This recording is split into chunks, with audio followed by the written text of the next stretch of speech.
नमस्कार, एवन उत्तराखंड में आपका स्वागत है। मैं हूं सौरभ शर्मा। आइए नजर डालते हैं इस वक्त की सुर्खियों पर। द्रौपदी मुर्मू बनी देश की 15वीं राष्ट्रपति। सीजेआई एनवी रमणा ने दिलाई राष्ट्रपति पद की शपथ। कहा, जनता का हित मेरे लिए सर्वोपरि। प्रधानमंत्री नरेंद्र मोदी सहित सभी नेता रहे मौजूद।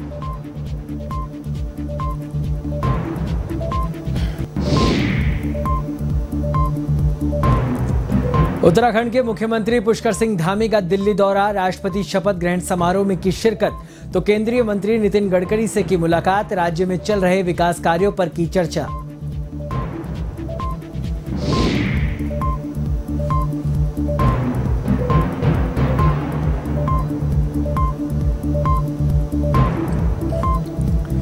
उत्तराखंड के कैबिनेट मंत्री प्रेमचंद अग्रवाल का ऋषिकेश दौरा। कांवड़ियों पर पुष्प वर्षा कर किया स्वागत, तो वहीं वीरभद्र महादेव मंदिर में पूजा अर्चना कर की खुशहाली की कामना।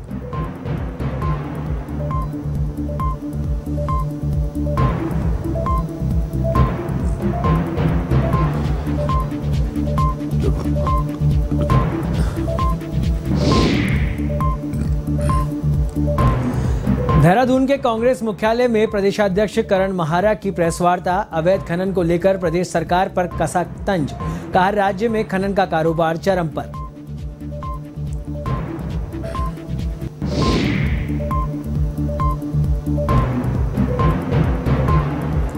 छतरपुर में हुई युवक की हत्या का खुलासा। मामले में मृतक का दोस्त ही निकला हत्यारा।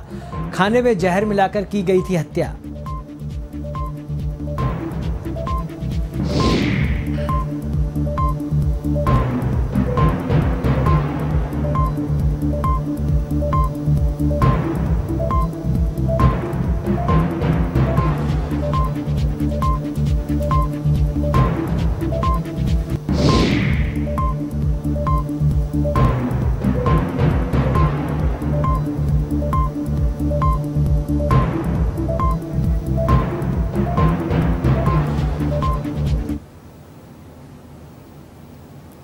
अब खबरें विस्तार से। द्रौपदी मुर्मू को देश की 15वीं राष्ट्रपति के तौर पर चीफ जस्टिस एनवी रमना ने शपथ दिलाई।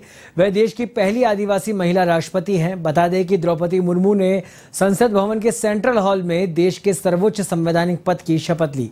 इसके बाद उन्हें 21 तोपों की सलामी दी गई। मुर्मू ओडिशा की रहने वाली हैं। वे इससे पहले झारखंड की राज्यपाल भी रह रही हैं। वहीं इस कार्यक्रम में पीएम मोदी, लोकसभा अध्यक्ष ओम बिरला समेत सीएम योगी आदित्यनाथ भी मौजूद रहे। इस दौरान द्रौपदी मुर्मू ने कहा कि मैं देश की पहली ऐसी राष्ट्रपति हूं जिसका जन्म स्वतंत्र भारत में हुआ था। स्वतंत्र भारत के नागरिकों के साथ हमारे स्वतंत्रता सेनानियों की अपेक्षाओं को पूरा करने के लिए हमें अपने प्रयासों में तेजी लानी होगी। द्रौपदी मुर्मू ने कहा, मेरा जन्म ओडिशा के एक आदिवासी गाँव में हुआ, लेकिन देश के लोकतंत्र की यह शक्ति है कि मुझे यहाँ तक पहुँचाया। राष्ट्रपति के पद पर पहुंचना मेरी निजी उपलब्धि नहीं है, यह देश के सभी गरीबों की उपलब्धि है। राष्ट्रपति मुर्मू ने कहा कि 26 जुलाई को कारगिल विजय दिवस है। ये दिन भारतीय सेनाओं के शौर्य और संयम का प्रतीक है। मैं सभी नागरिकों और सेनाओं को कारगिल दिवस की शुभकामनाएं देती हूं।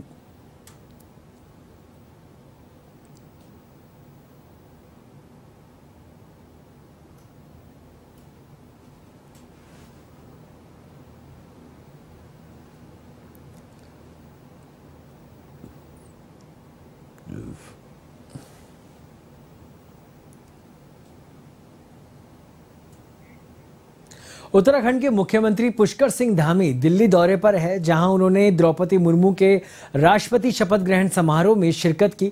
साथ ही उन्होंने केंद्रीय मंत्री नितिन गडकरी से संसद भवन कक्ष में भेंट की और राज्य में चल रहे विकास कार्यों पर चर्चा की।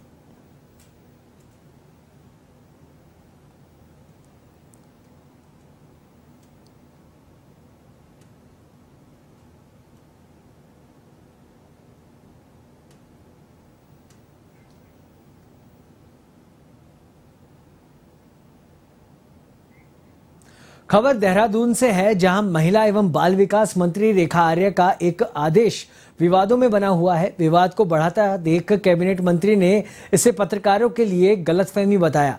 बता दें कि मुझे भी जन्म लेने दो कार्यक्रम के जागरूकता अभियान के लिए निकाली जा रही कांवड़ यात्रा के लिए कैबिनेट मंत्री रेखा आर्य ने आंगनवाड़ी कार्यकर्ताओं के लिए एक आदेश जारी किया कि कांवड़ यात्रा के समापन के दिन शिवलिंग पर जलाभिषेक की सेल्फी खींचकर लिंगानुपात को सुधारने की शपथ लें।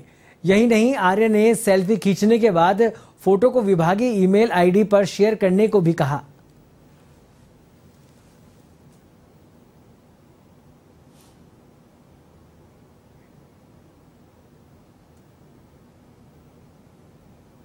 की भी मैंने बता दी और आप सब लोग को बुलाया ही इस परिप्रेक्ष्य में है कि उस चिट्ठी में जिसको आप जिस दृष्टिकोण से हो सकता है गलतफहमी के कारण समझ रहे हैं, मैंने उस स्थिति को स्पष्ट कर दिया है कि स्वेच्छा है।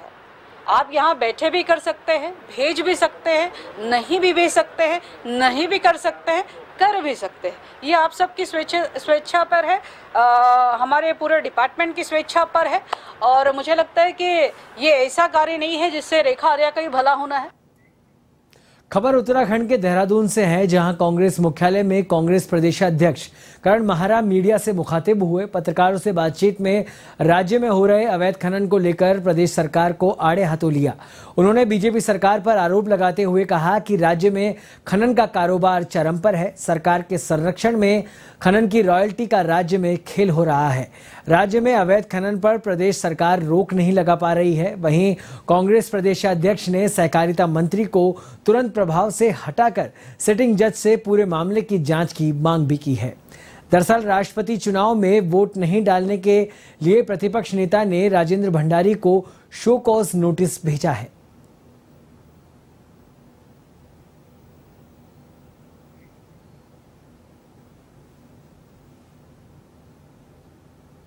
इसमें जेसी पांडे जी को पुनर्नियुक्ति की बात कर रही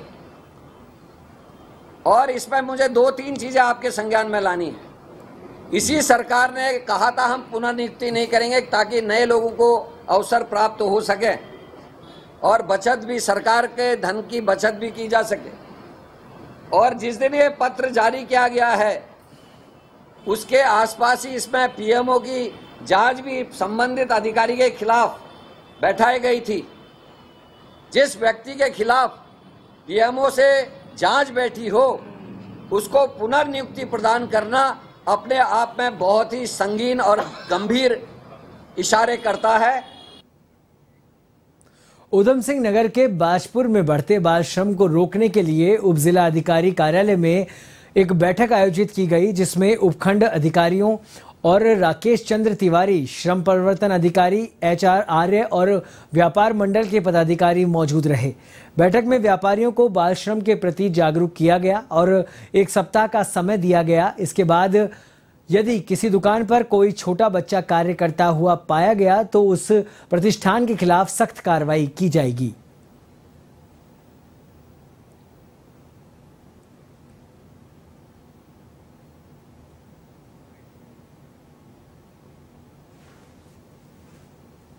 मोहलत के लिए बार बार आ रही थी शिकायतें कि बाजपुर के कुछ व्यवसायिक प्रतिष्ठानों में और कुछ खनन क्षेत्रों में बाल श्रम का उपयोग किया जा रहा है। तो इसको दृष्टिगत रखते हुए मैंने जो हमारे लेबर इन्फोर्समेंट ऑफिसर हैं उनको निर्देशित किया कि इस संबंध में उस त्वरित कार्रवाई करें। तो उनके द्वारा संज्ञान में लाया गया कि सर एक बैठक आहूत कर ली जाए आपकी अध्यक्षता में, उसके पश्चात इसमें कार्रवाई किया जाना उचित होगा। तो उसके दृष्टिगत आज यहाँ व्यापार मंडल, लेबर डिपार्टमेंट, तहसीलदार साहब, ब्लॉक और नगर पालिका के साथ एक संयुक्त बैठक की गई। बैठक में जो चाइल्ड लेबर से संबंधित हमारे NGO हैं वो भी उपस्थित हैं। तो उनको बाल श्रम में जो बच्चों को फंडामेंटल राइट्स मिले हैं, उनके राइट टू एजुकेशन भी है, तो उसके दृष्टिगत जानकारी दी गई। अब खबर उत्तराखंड के रुद्रपुर से है, जहां पुलिस ने छतरपुर में हुई एक युवक की हत्या का खुलासा कर दिया है। इस मामले में आरोपी मृतक का दोस्त ही निकला। आरोपी ने जुर्म कबूल लिया है और हत्या की वजह मां के खिलाफ अपशब्द कहना बताया है। मामले का खुलासा करते हुए SSP ने बताया कि खटीमा निवासी पीयूष राणा छतरपुर में किराए पर रह रहा था। 2 मई को कमरे में उसका शव मिला। मामले की जांच में सामने आया कि पीयूष राणा अपने दोस्त अभिषेक की मां के लिए अपशब्द बोलता था। इसी के चलते अभिषेक ने उसके खाने में जहर मिलाकर उसकी हत्या कर दी। पुलिस ने आरोपी अभिषेक को गिरफ्तार कर लिया है।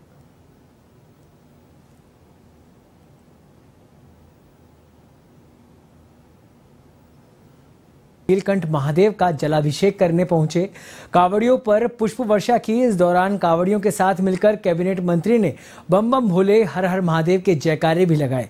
इससे पहले कैबिनेट मंत्री ने नीलकंठ महादेव की कांवड़ यात्रा को सुरक्षित संपन्न कराने के लिए वीरभद्र महादेव मंदिर में पूजा अर्चना करते हुए शिवलिंग पर जलाभिषेक किया।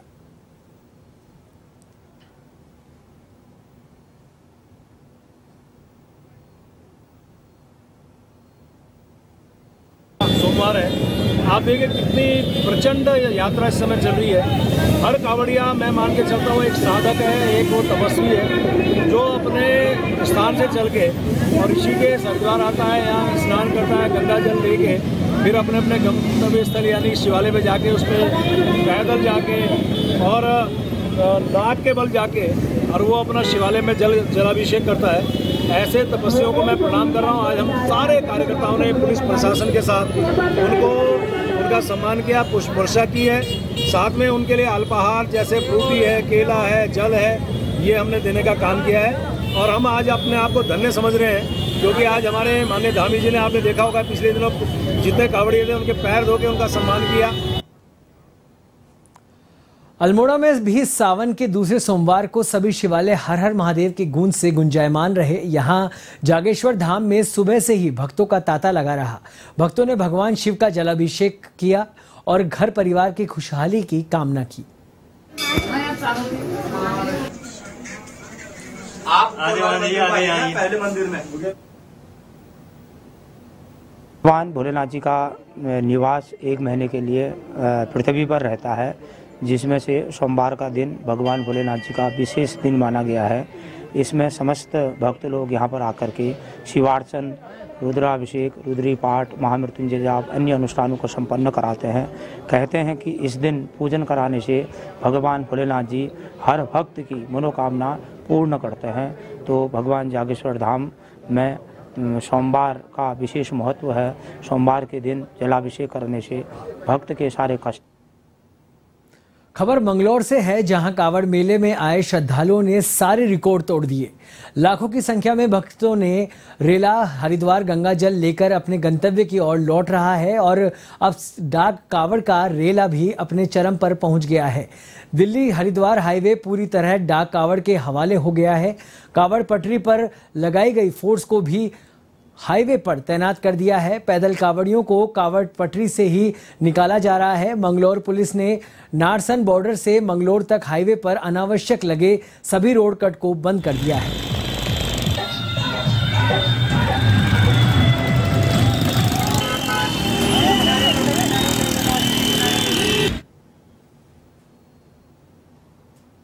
शुरू हो रही कांवड़ यात्रा में प्रशासन ने जिस प्रकार की कांवड़ियों के आने की हरिद्वार उम्मीद जताई थी, लगभग 4 करोड़ कांवड़ियों के आने की उम्मीद जताई थी, उसकी जो उनकी संभावना पूरी होती नज़र आ रही है।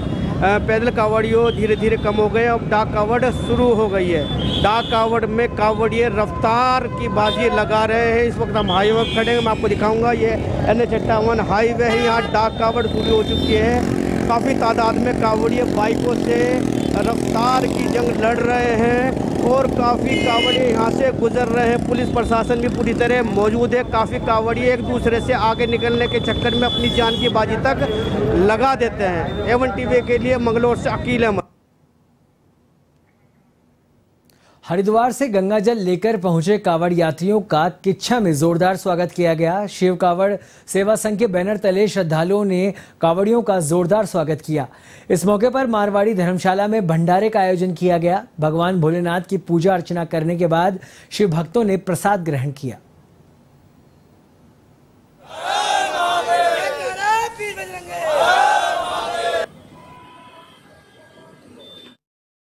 रात्रि है सावन की और उसके उपलक्ष्य में भोले जो है जल लेकर आए हैं कांवड़। ये हरिद्वार से पैदल चलकर आए हैं और ये सितारगंज खटीमा की तरफ जाएंगे और वहाँ जाकर भोले को अर्पण करेंगे। 26 तारीख की शिवरात्रि है, महाशिवरात्रि है। कुछ लोग सोमवार में चढ़ाएंगे, कुछ लोग महाशिवरात्रि बनाएंगे। हमारे यहाँ भंडारा जो है उसी उपलक्ष्य में लगाया है मैंने। 20 साल, लगभग 20-25 साल यहाँ हो गई भंडारा चलाते हुए। किच्छा धर्मशाला में भोले भक्तों ने हमारा स्वागत किया है और हम 25 तारीख को जल अभिषेक अपने गांव रोहनिया और राठ में जाके करेंगे। कुछ इसमें पहली बार वाले हैं और कुछ जिनका जोड़ा है अब की बार। अब वैसे हमारे यहाँ से ये तीसरा जत्था है। खबर उत्तराखंड के मसूरी से है, जहां क्यारकुली भट्टा गांव के नाम देवता मंदिर में 13वां महारुद्र यज्ञ और शिव महापुराण कथा का आयोजन हुआ। ऐसे में भगवान नाग देवता की डोली और कलश यात्रा पारंपरिक वाद्य यंत्रों के साथ निकाली गई। ऐसे में मंदिर समिति ने शोभा यात्रा का स्वागत किया, जिसके बाद महाशिव पुराण कथा का वाचन किया गया।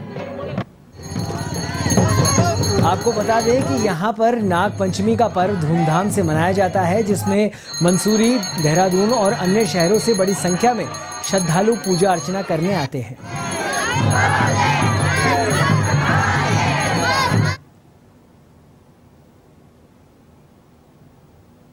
पंचमी के उपलक्ष्य में निकाली जाती है, कलश यात्रा निकाली जाती है और इसका महत्व बहुत ही पूर्व माना जाता है। नागपंचमी के पूर्व वर्ष में नागपंचमी के दिन भी मनाया जाता है। हमारी जो डोली निकलती है तो ये बहुत ही महत्वपूर्ण है। ये आज का दिन जो है पालकी निकलती है तो ये हमारी 9 दिन तक यहाँ रहेगी और 9 दिन तक इसकी पूजा पाठ चलेगी। फिर इसके बाद इसको वापसी इसके जगह पे प्रस्थान करा जाएगा। वैसे इसके दर्शन करने के लिए दूर दूर से हजारों सैकड़ों आदमी आते हैं। तो इसका तो बहुत ही ये मतलब हमारे गाँव का भट्टे क्यारकुली का कुल देवता है।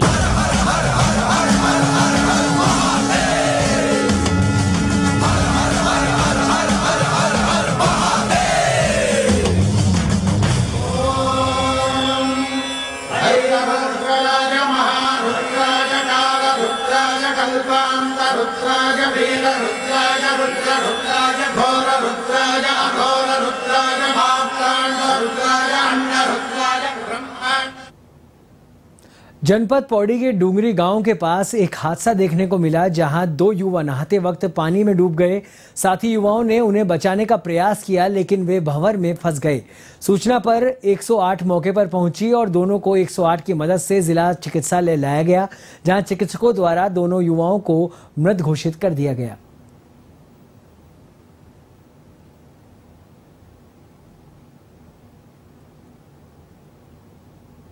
डोंगरी के पास ये लोग गंगा नहाने गए थे और उसमें ये 2 लोग पानी में थे और जो 2 लोग थे वो बाहर थे और उनमें से 2 डूब के उनकी डेथ हो गई।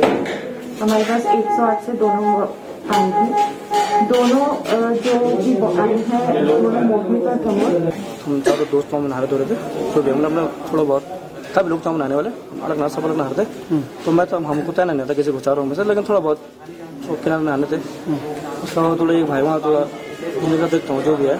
अभी आजकल प्रशासनिक जो आप देख रहे हैं कि पौड़ी में कुछ दिन पहले भी हमने देखा था ऊपर की तहसील में तहसीलदार नहीं है, एसडीएम नहीं है और पटवारी जो लोग हैं इनके द्वारा भी जो आपका जो पुलिसिया कार्रवाई जितनी भी थी वो नहीं की जा रही है। अल्मोड़ा के पांडे खोला मोहल्ले में एक पैंथर का शावक मिलने से हड़कंप मच गया। लक्ष्मेश्वर वार्ड के सभासद अमित शाह ने शावक को नाली से निकालकर वन विभाग के क्षेत्राधिकारी को सूचना दी। वहीं सूचना पाकर वन विभाग की टीम तत्काल पांडे खोला पहुंची, जहां से शावक को रेस्क्यू सेंटर लाया गया।